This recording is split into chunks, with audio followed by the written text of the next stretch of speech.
Alright, today's project, I brought home another metalworking hammer from work. And you can see it is very loose. These things are pretty much hand tight. Seen better days. I took pictures of the last one I rehandled. This is the old handle from the other hammer, and I think it's going to be long enough that I can use this to make the new handle for this one. This one's split, and looks like someone might have done the same thing for this one with an old handle. So I'm gonna do the same thing with this one. All right. So first I'm gonna do. Let's see if I get these out. Yeah.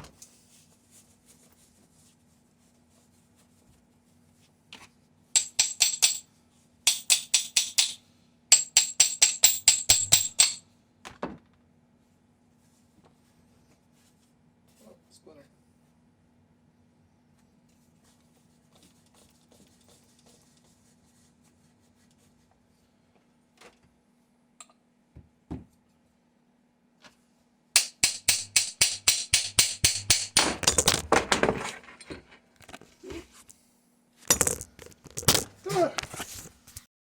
Sorry about that. I'm using my vise to hold the phone, and I don't want to crush it, but I want it to hold it. So let's try this again.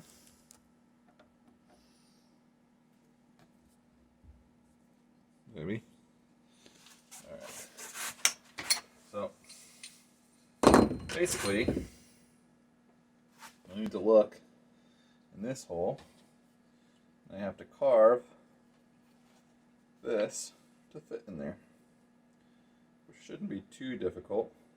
This is all fresh wood. I cut it off basically out of the old hammer on the last one, so this should be in good shape. I think I might clean up this handle first though.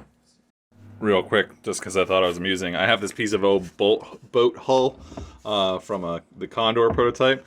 I don't have a mount or a tripod for my phone, so I'm literally just going to take my phone and clamp it to here. And that's going to be my phone mount. Alright, I got my phone mounted up on my super awesome mount. And I'm going to grab sandpaper and get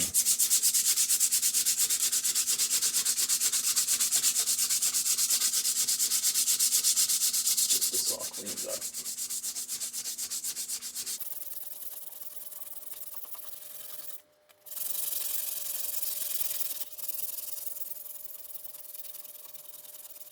There's a saying, work smarter, not harder. I'm going to get my sander.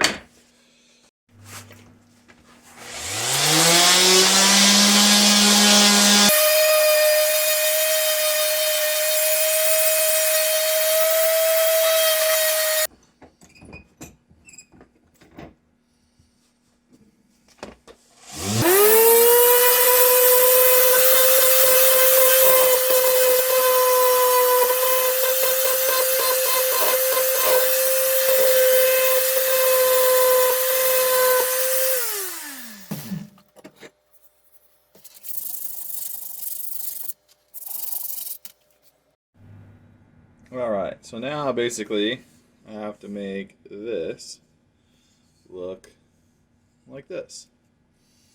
I don't really have a fancy way of doing this other than looking inside the hammerhead, looking at this shape, and trying to get that to match it. So I'm going to pull out some carving stuff.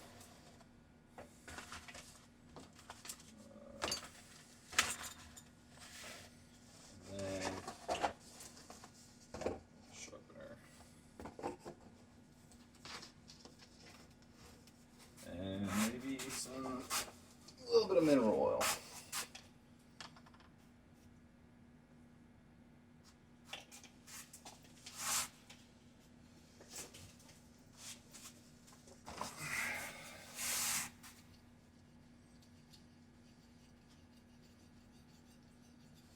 This is a super fine whetstone.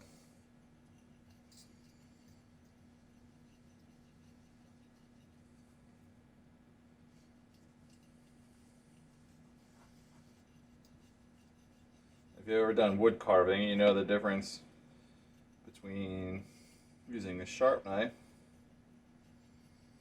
and a dull knife is night and day. And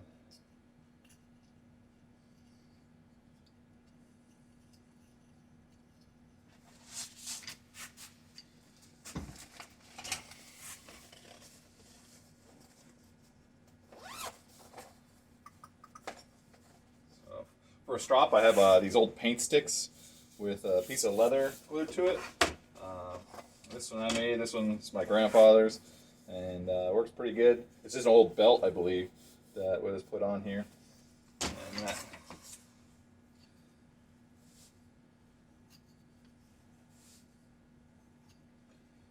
just takes that burr off and polishes the blade.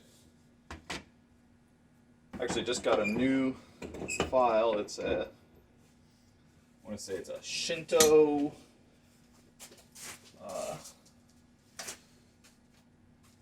saw rasp.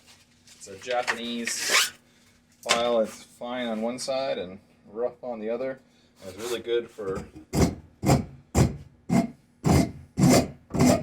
dealing with end grains.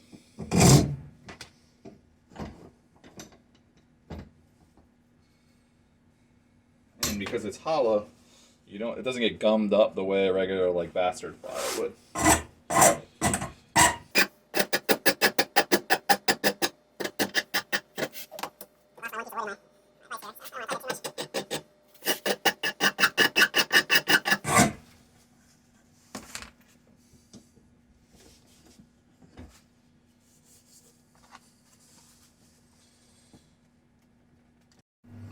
Alright, let's try this at a better angle. This is a hardwood handle and it's really old. So this wood is like iron. But basically, the end here is the right size. So I just have to bring that shape back to about there.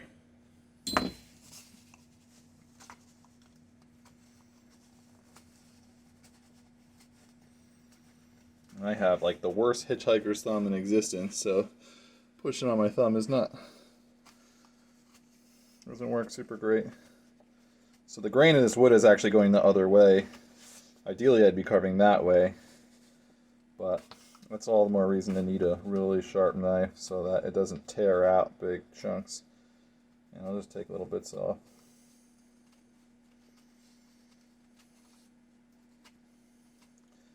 I really like this technique for hardwood because it's controlled power, and if I slip, I'm not going to cut myself.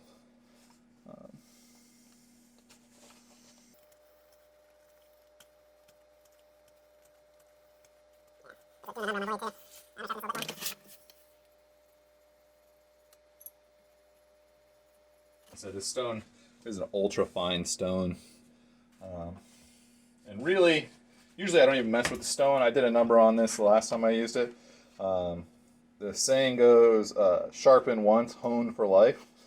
And so once I get it pretty sharp, if I just run it on the strop a few times every few minutes or after using it for a bit,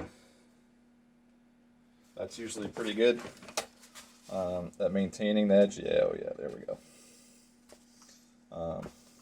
A really sharp knife, you're talking a couple molecules of steel thickness at the end, and so it's really easy when you're cutting stuff that the tip gets bent and deflected.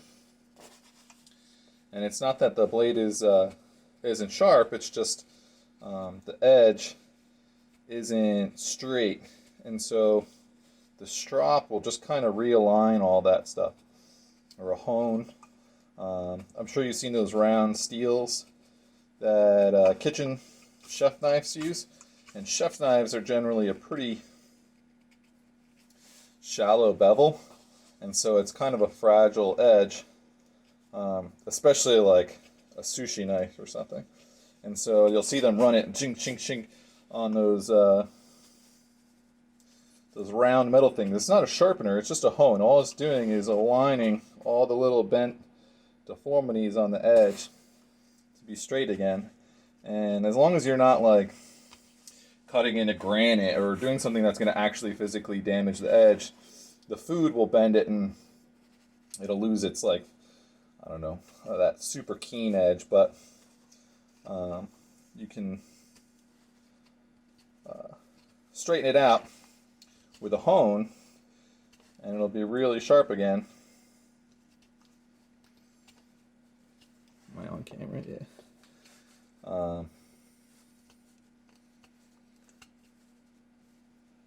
And you don't need to sharpen it every single time you use it.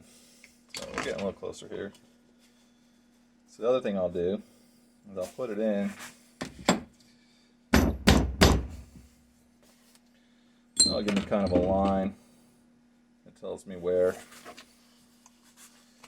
I need to remove more material.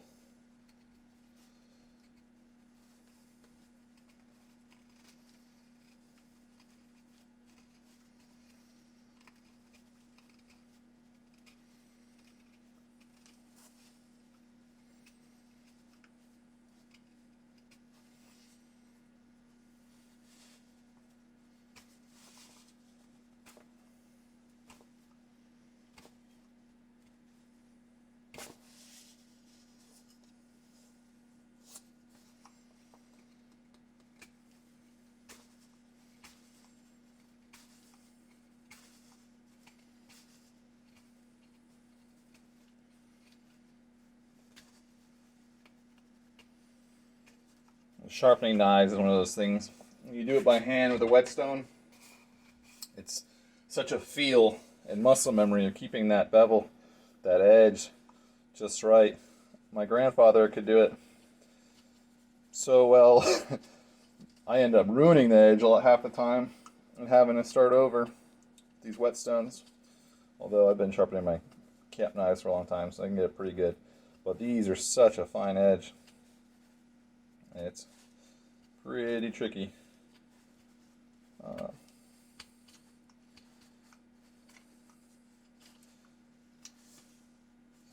Especially when you're using a rougher stone, or coarser grit stone. Thankfully, a lot of these are so sharp that I'm not reprofiling it when I sharpen it, so I'm not using that really coarse stone. So I might actually take the file out. I don't want to taper it too much towards the end because this is actually a good size. So I want to really move material down here to line up with that. And I think a file might do a little bit better. And then I'll fine tune it with a knife.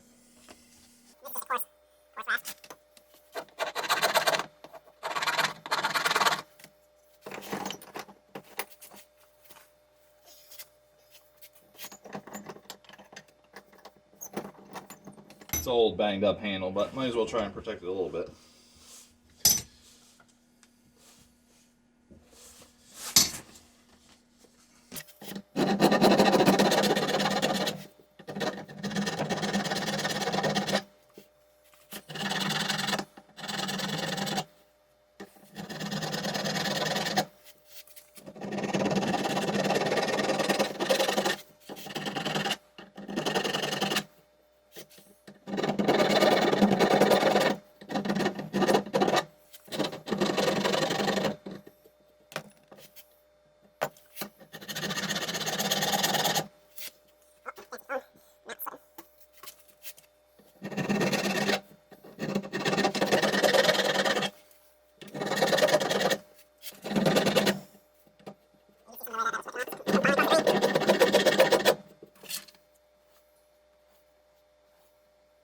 So this one actually has a little bit of a white jeweler's rouge, which is like a buffing compound in it.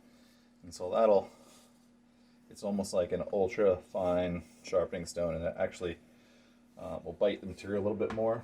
I find that works really good.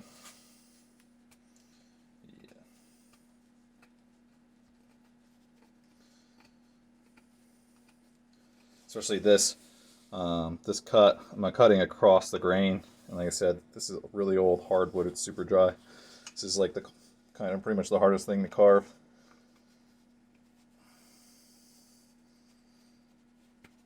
I don't want to bite it because I don't want to take a big chunk of this off by going too deep. So I'm just going to take little nibbles. Try and bring this shoulder back just a touch.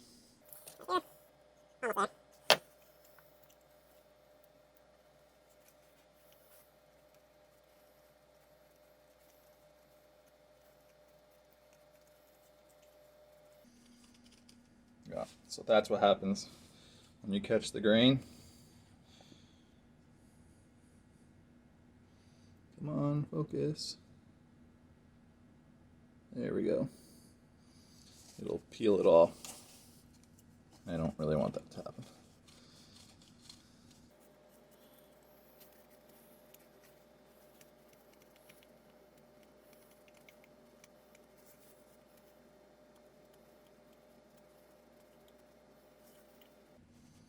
I'm just using my starting spot to try and keep it even going around.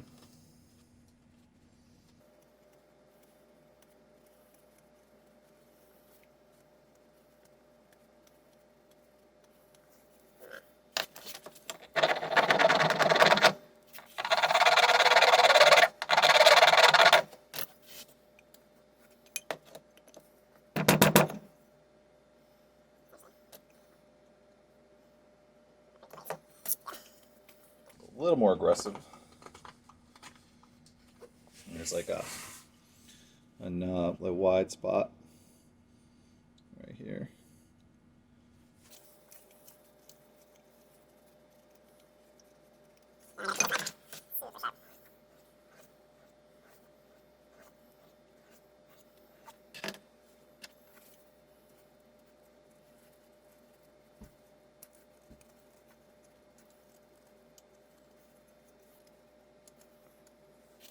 Sorry if this, I'm not staying in the picture here. I'm not really used to filming, but I have a few friends I'm always sharing projects with via Messenger and stuff, and they're telling me I should make videos of them. Ken's Corner, Ken's Craft Corner. Don't mind my super bendy thumb.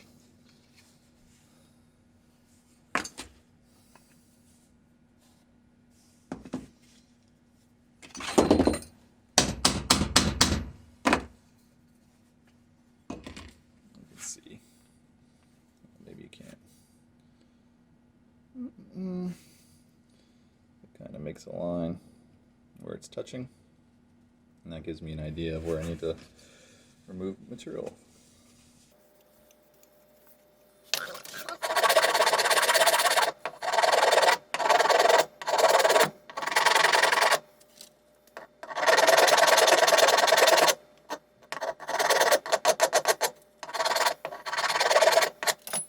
So I started working at this auto body shop, and it's an old Italian guy, Enzo, and I'm learning to do some fabrication and metal work.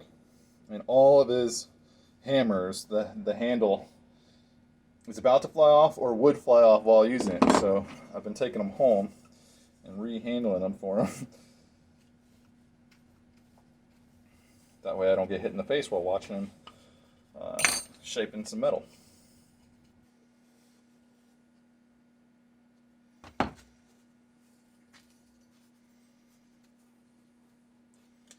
And again, for a really tight fit, so I don't want to take too much material off. And this is pretty rough from the knife and the file. So I'll probably take some, what is this, 150? It's 80. 80 grit. Let me clean it up. You see that last fine tuning with the sandpaper. Those earlier rough cuts, you can be really rough and then fine tune it the closer I get. And end up removing less and less material. closer I get.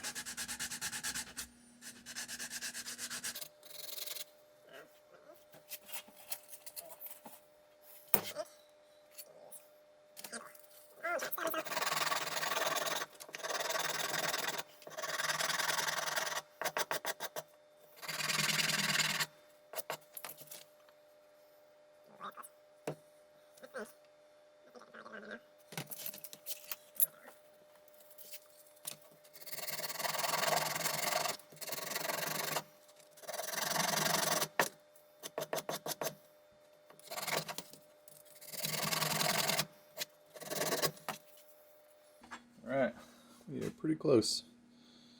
Let's see.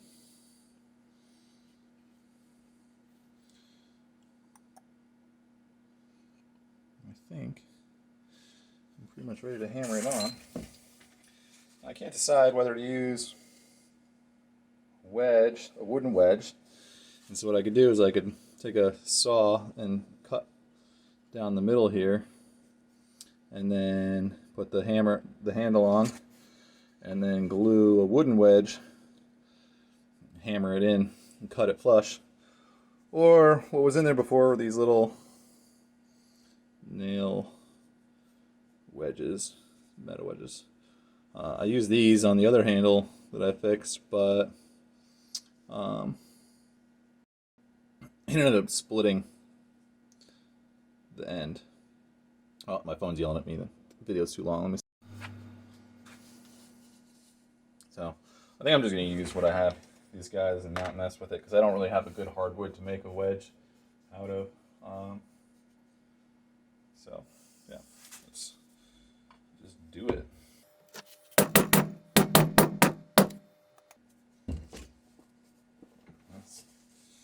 That's it.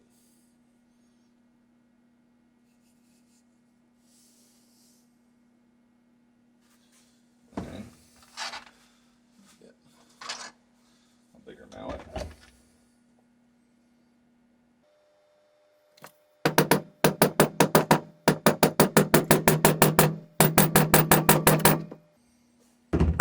That did split it, but I don't think that's going anywhere.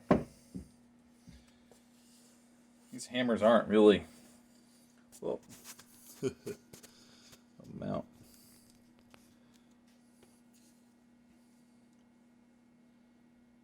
There we go. That split a little bit. Doesn't look like the split came through. Well, maybe a tiny bit right there, but that ain't moving. So what I'll do is I'm actually gonna put some, I'll finish sanding up these rough bits, but I'll soak the end in oil.